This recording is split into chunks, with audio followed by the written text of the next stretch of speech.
જય શ્રી કૃષ્ણ બાળકો, કેમ છો બધા? મજામાં ને? હવે આપણે ધોરણ 3માં કાવ્ય પાઠ 7 એક છલાંગે દરિયો કૂદો એટલે આમાં હનુમાનજીની વાર્તા છે કે રામાયણમાં જ્યારે રાવણ સીતાનું હરણ કરીને લઈ જાય છે ત્યારે એમને શોધવા માટે હનુમાનજી દરિયો પાર કરીને ત્યાં સીતાજીને શોધી કાઢે છે. ત્યાંની આ વાર્તા છે. તો પહેલા હનુમાનજીની આ કવિતા આપેલી છે એ વાંચું છું, ધ્યાન આપો. લંકા તારી સળગી ગઈ, પૂંછડી મારી સાજી રહી.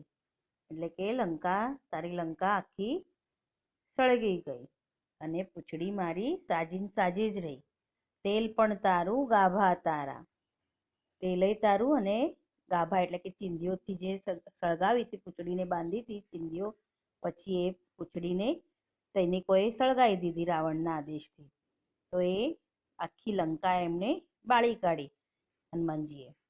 તો એ કે છે કે તેલ પણ તારું ગાભાય તારા એટલે કે ચિંધીઓ પણ તારી, દિવાસળી પણ તારી ગઈ, પૂંછડી મારી સાજી રહી. તો કે દિવાસળી પણ તારી ગઈ અને મારી પૂંછડી સાજી જ રહી. સળગ્યા મકાનો ને સળગ્યા મહેલો, ઊભી બજાર પણ સળગી ગઈ. એટલે ત્યાંના બધા મકાનો સળગી ગયા અને બજારો પણ સળગી ગયા અને મહેલ પણ આખો એ સળગી ગયો. અને તો પણ છતાંય મારી પૂંછડી કેવી રહી? સાજી જ રહી.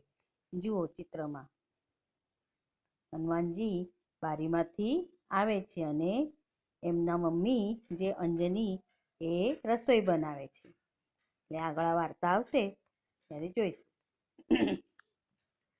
હવે અહીંયા વાર્તા છે. એક સરસ મજાનું જંગલ હતું. જંગલમાં માતા અંજની અને પિતા કેસરી સાથે પુત્ર હનુમાન રહે. હનુમાનજીના માતા પિતાનું નામ શું હતું? તો માતાનું નામ હતું અંજની, એટલે એમને અંજની પુત્ર પણ કહેવાય છે. અને પિતાનું નામ હતું કેસરી, એ કેસરી નંદન પણ કહેવાય છે. અને એમનો પુત્ર કોણ હતો? તો હનુમાનજી. પિતા આખો દિવસ કામકાજ માટે ઘર બહાર રહે. રોજ સવારે ઘરેથી જાય, સાંજે પાછા આવે. ઘરમાં નાનકડા હનુમાન માતા સાથે વાતો કરે, રમે અને માતાના કામમાં મદદ પણ કરે. હનુમાન બધા કામ ખૂબ ઝડપથી પતાવી દે. બાકીનો બધો સમય માતા સાથે વાતો કરે અને રમે. એટલે બેઉ જણા સાથે રમતા હતા અને વાતો કરતા હતા આખો દાડો. પછી એક દિવસની વાત છે. અંજની માતાને રસોઈ બનાવવાનો સમય થયો હતો, પણ હનુમાન તો માતા સાથે રમવા માંગતા હતા. એટલે રસોઈનો સમય થયો પણ હનુમાનજી એ માતા સાથે જ રમવા માંગતા હતા. માતાએ વિચાર્યું, હનુમાનને કોઈ એવું કામ સોંપું કે જેથી એ કામ પૂરું કરતા એને સમય લાગે અને એટલી વારમાં હું રસોઈ કરી દઉં. એટલે એમની મમ્મીએ વિચાર્યું કે હવે હનુમાનને એવું કામ સોંપું કે જેને કામ કરતા ખૂબ સમય લાગશે એને, અને એટલામાં હું મારી રસોઈ કરી દઉં. પછી હનુમાન આવશે ત્યારે એના બાપુજી પણ આવશે. ત્રણેય જણ સાથે જમીને પછી નિરાતે વાતો કરીશું, એવું એમના મમ્મીએ વિચાર્યું. આમ વિચારી તેમણે કહ્યું, બેટા હનુમાન, જંગલમાંથી થોડા પાકા ફળ લેતો આવને.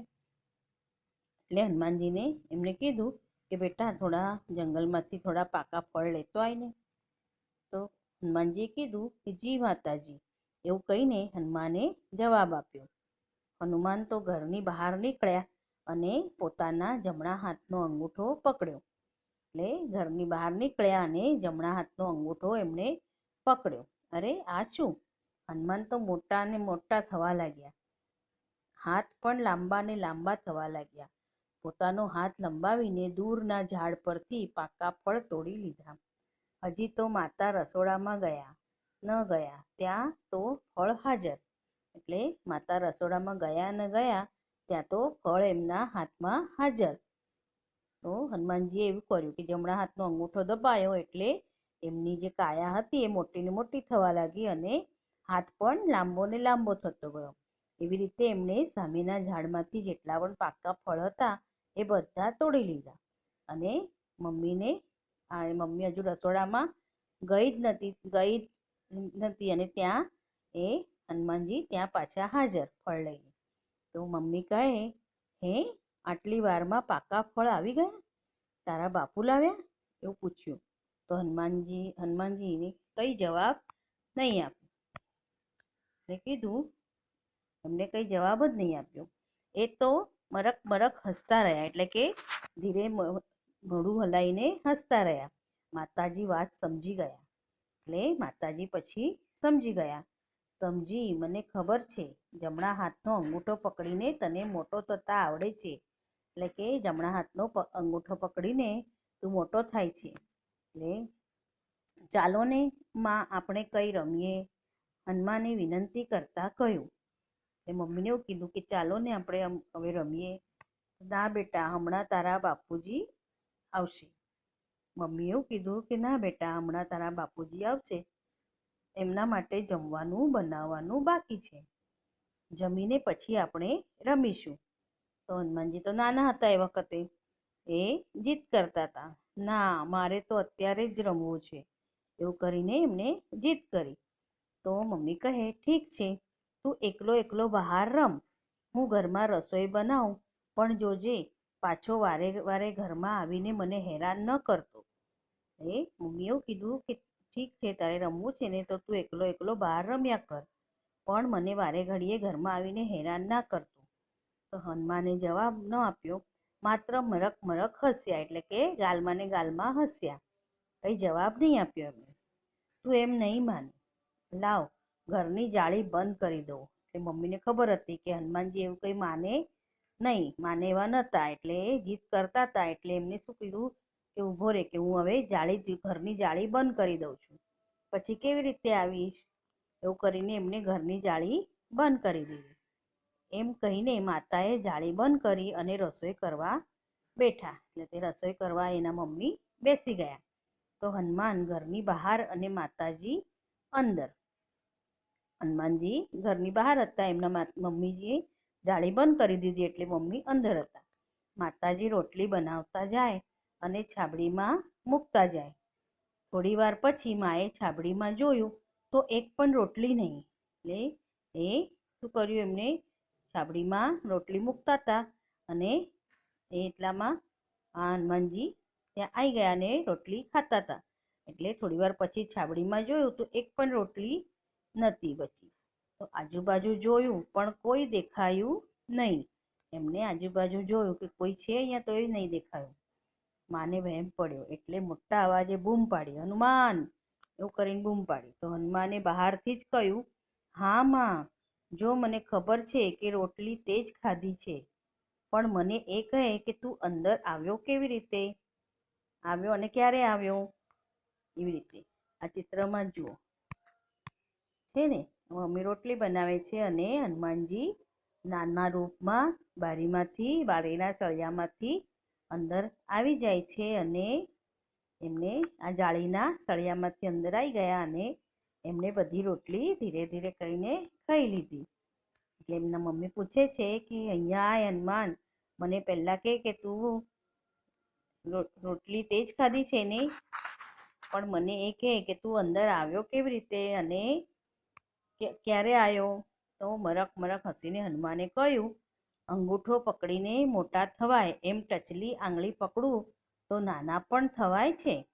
એટલે એમને હસીને કીધું કે અંગૂઠો પકડીને જેવી રીતે મોટું થવાય છે એવી રીતે ટચલી આંગળી પકડું તો, એટલે કે છેલ્લી આંગળી જે નાની હોય છે ને એ પકડું તો નાના પણ થવાય છે. એમ, એટલે તું જાળીની વચ્ચેની જગ્યામાંથી આવ્યો તેમ ને? તો એટલે એમ પૂછે છે હનુમાનજીને કે એવું, એટલે તું જાળીની વચ્ચેની જગ્યામાંથી આવ્યો તો એમ ને? તો હનુમાનજી કહે, હા માં. તો મમ્મી કહે છે, હે ભગવાન, આ છોકરો મને જમવા જ દેતો નથી. એમ કહીને હનુમાને લાડથી તેડી લીધો. એવું બોલીને એમને હનુમાનજીને લાડથી એ ઉચકી લીધો. પછી હવે આગળ આ એક બીજી વાર્તા છે. આમાં રાવણના દરબારમાં હનુમાનજીને જુઓ પકડીને લાયા છે સૈનિકો દેખાય છે ને. હનુમાનજીને એ લંકામાં હનુમાનજી જ્યારે ગયા ત્યારે એ અલગ જેવા દેખાય છે તેવી રીતે કેમ કે આ કોણ છે એવું કરીને આ સૈનિકો હનુમાનજીને પકડી લાયા હતા અને રાવણની સામે લઈ આવ્યા હતા. હવે જુઓ એ વાર્તા. તો એક દરવાન એટલે કે સિપાહી ત્યાં રાવણના દરબારમાં હનુમાનજીને સામે ઊભા રાખીને શું કહે છે, મહારાજની જય હો.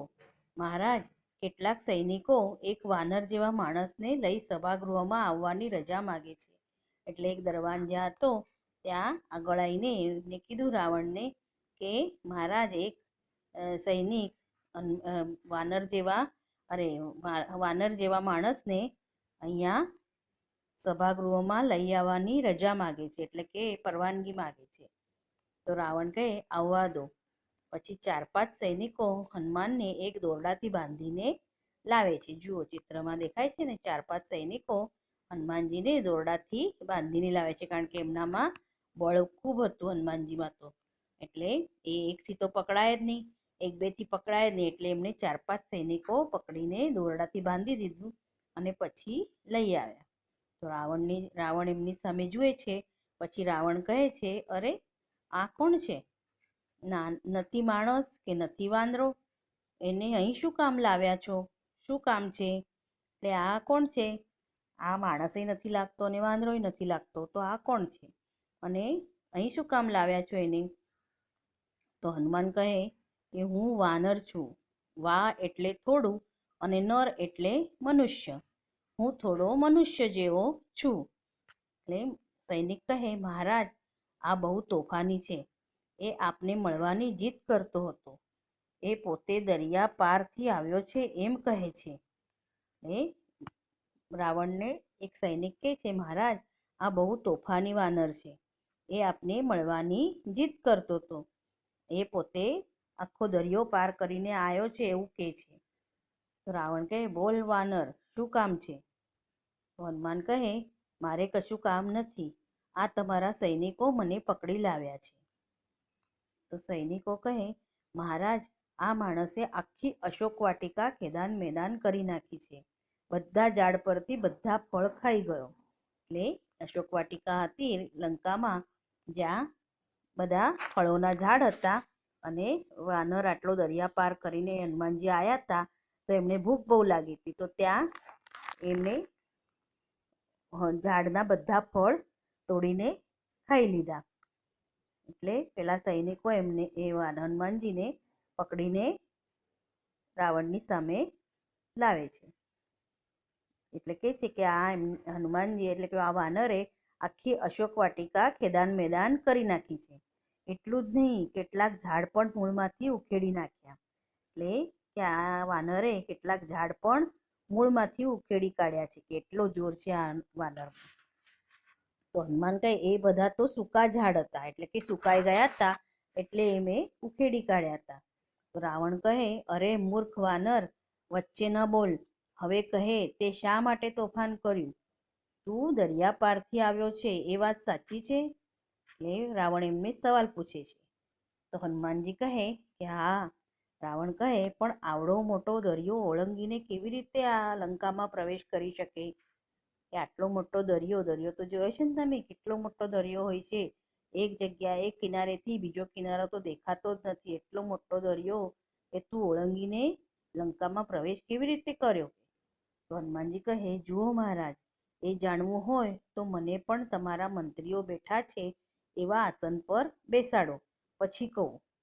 કે તમારા મંત્રીઓ જેવી રીતે આસન પર બેસ્યા છે એવી રીતે મને પણ બેસાડો, પછી જ કહું. રાવણ કહે, તું એક તુચ્છ વાનર લંકાની રાજ્યસભામાં આસન પર બેસીશ? એટલે કે તું તો તુચ્છ વાનર છે.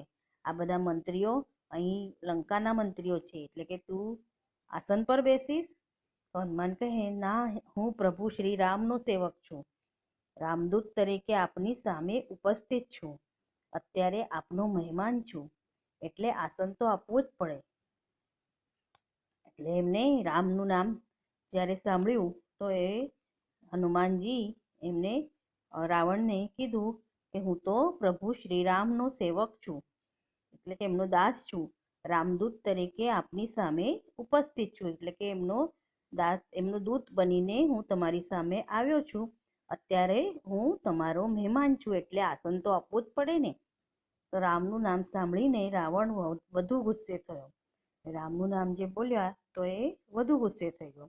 પછી રાવણ કહે, સૈનિકો, આ વાનરને હમણાં જ જેલમાં પૂરો. એને સૈનિકોને રાવણે આદેશ આપ્યો કે આ વાનરને હમણાં જ જેલમાં પૂરી દો. તો એક મંત્રી એમાંથી બોલે છે, ક્ષમા મહારાજ, પણ આ અન્ય રાજ્યમાંથી આવ્યા છે, એટલે આપણા મહેમાન કહેવાય, એમને જેલમાં ન પૂરાય. હું આપને વિનંતી કરું છું કે એમને આસન પણ આપવું જોઈએ. એટલે આ બીજા રાજ્યમાંથી આવેલા છે અને આપણા મહેમાન છે, તો મહેમાન જોડે આવો વ્યવહાર ન કરાય, એવું એક સૈનિકે, એક મંત્રીએ એમને રાવણને કીધું કે એમને આસન તો આપવું જ પડે. પછી રાવણ કહે, બિલકુલ નહીં, એણે જે કહેવું હોય તે ઊભા ઊભા જ કહેવું પડશે. એટલે રાવણે કીધું કે એને આસન તો નહીં મળે, પણ કે જે કહેવું હોય તે ઊભા ઊભા જ એને કહેવું પડે. તો મંત્રી કહે, પણ મહારાજ, તો રાવણ કહે, પણ ને બન, આ મારી આજ્ઞા છે કે એ ઊભો જ રહેશે. એટલે કે પણ નહીં ને બન નહીં, કે આ અમારો આ હુકમ છે કે એને ઊભો ઊભો જ એને કહેવું પડશે શું છે તે. તો હનુમાનજી કહે, કંઈ વાંધો નહીં, મને આસન પર બેસતા આવડે છે. એટલે હનુમાનજી કહે કે રહેવા દો, તમને આસન નથી આપવું તો કંઈ નહીં, મને આસન બનાવતા આવડે છે.